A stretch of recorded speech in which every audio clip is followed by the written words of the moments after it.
Well, it's question time again, and we've got a question from our good friend Ben Myers. So, yes, we know him from Favourite Game Friday. Let's see what Ben says. Hi Julian and Libby, it's Ben Myers. Thank you for having me on your channel. A few months ago you talked about your Grail game, the game that you would like to get the most.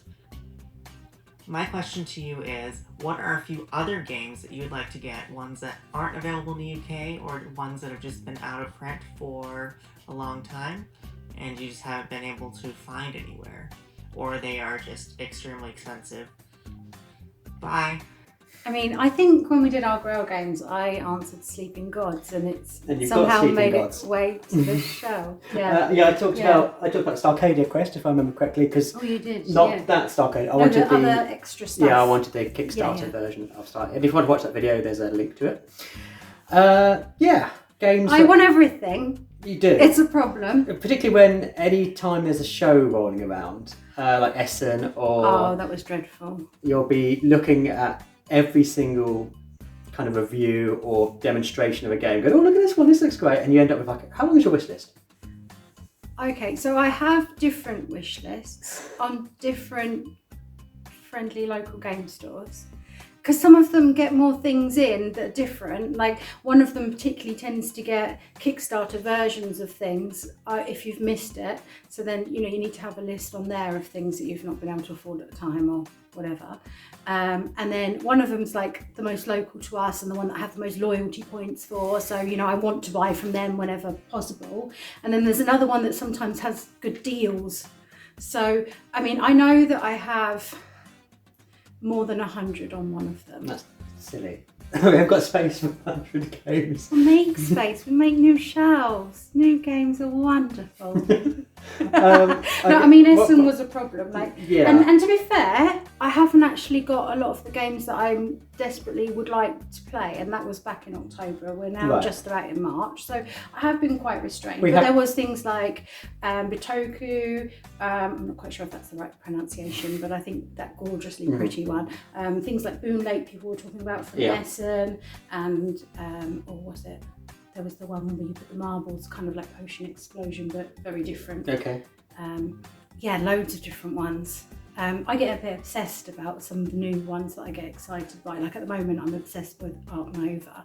And we went into our... I knew you mentioned this. We went into our friendly local game store the other week, and they had literally 1-2 copies left in there. And I was like, well, should we go halves? It wasn't even that expensive. It wasn't, no. And somehow someone thinks we're on some sort of buying. Well, no, I said at the beginning of the year I was going to try and not buy as many until we'd cleared some of the backlog, which I think we've mainly done now. I've just got so many games at Christmas, I thought, well, let's try and... Yeah, I mean, we did have a lot on the shelf of opportunity.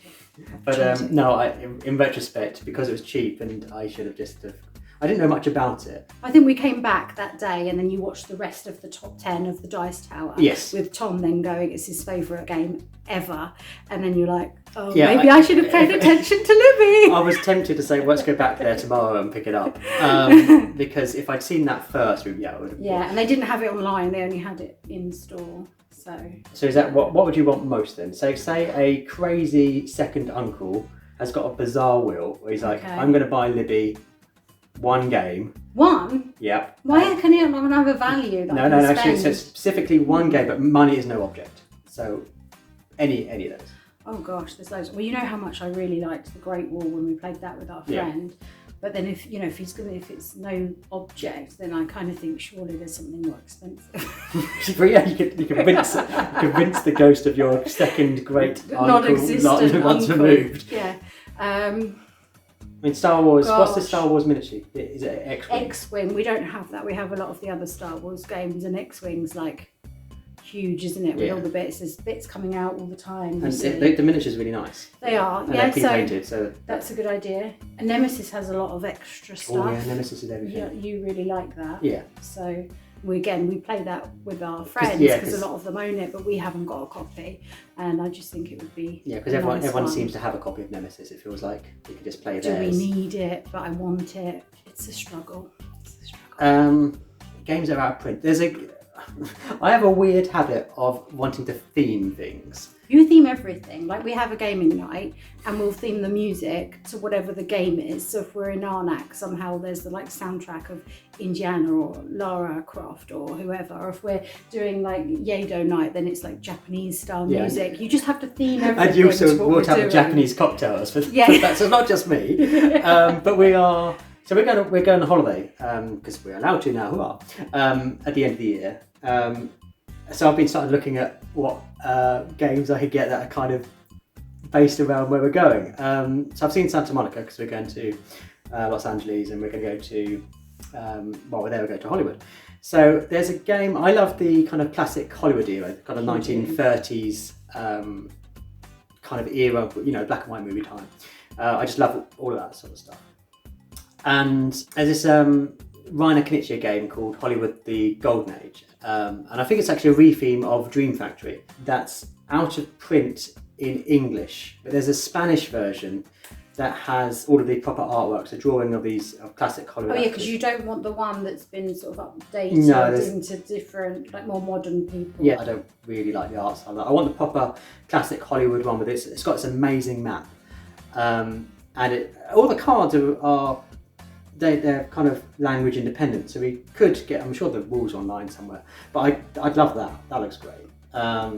It's a kind of auction bidding game though, so I'm not sure how well that'll play with two of us. Yeah, and I think that you get more obsessed with the theme than like, is it exciting? Yeah. Because like you were looking the other day on an eBay thing of a game that you can't get any more to do with Las Vegas because we're going to go to Vegas whilst we're out there. And it's Lords of Vegas, I think it's called. Yeah, and it's but it's like 50 something quid. And you kind of think, well, okay, are we going to play this game £50 worth enough just to have it a game that says Las Vegas? Well, as you point out, once the price of Ark Nova, and we know we're going to love that, so maybe it wouldn't be the best spending ever by just buying random things that say Hollywood or Los Angeles. Santa Monica will probably scratch that itch. That's quite good. Yeah. Welcome to Las Vegas. No work. So yeah. And we're also going to visit Mexico for a couple of days. Yep. So, I mean, that opens up a whole world of gaming there as well, doesn't it? Well, yeah. I think of Skull. That's the kind of got the Day of the Dead style artwork. It's kind of a social party game. That's the only one I can kind of think of at the moment. You know, we have a Mexican game on our shelves, right? Do we? Yep. Teotihuacan?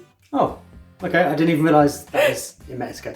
Oops, showing our geographical ignorance yet again. I'm not going to have to travel for 2 years. I'm blaming it entirely on lockdown.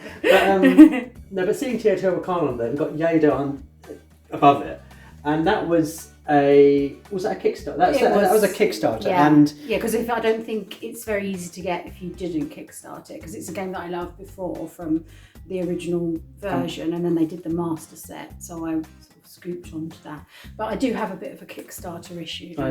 Because that one you managed to get on Kickstarter has been like Dwellings of Eldervale. You had varying headaches because of my obsession with Dwellings of Eldervale. Yeah, because you tend to watch them on Kickstarter, completely fall in love with them, and then not back them. Well, finances are tight sometimes, and then you think, oh, how much do I need it? How much do I want it? It's the wrong month to have done that because I've got some other expenses and stuff, and then you've missed it. And then more and more people put out these reviews about how amazing it is. You get more and more obsessed by it. And then you start spending ages trying to hunt it down off somebody as the Kickstarter version. It's pretty much the same as last time when we were talking about Grail games, and I said the annoyance of missing out on a Kickstarter and then going, I'll fall in love with this game now, and then having to pay through the nose to get it down the line. Yeah. You are, and recently we were doing the Great Wall, similar example. Yeah. We could have got that on Kickstarter, and now you're eager to get the Kickstarter version of that. Yeah, and the same with Everrain. I don't know if I'm going to manage to get the Kickstarter version of that. I've pre-ordered a normal one, but am I really that happy with having the normal version? Basically, I just want everything. Yeah, it's not so much of one specific game. There's 100. Yeah, I mean, I could probably rank them in. Maybe I should do that next. Like, we'll be here for hours and hours. Which games are not yet in your collection? Meanwhile, I just want any even be it terrible games, because they have some sort of thematic relevance to what we're doing or where we're going. But anyway, I'm not sure that completely answered your question, Ben, but if it did, yay. I think that's more by accident than design. Ben is lovely though, and if you're not watching Ben's content, make sure you do subscribe to him on his YouTube channel. We'll put a link below for you. Because he's doing great stuff. But meanwhile, if you have any question you want us to kind of stumble over and not completely answer, fire it our way or put it in the comment in below with the question on.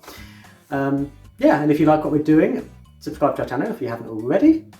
And liking the video is always good. Useful. That would be great. Thank you. Thank you so much for watching.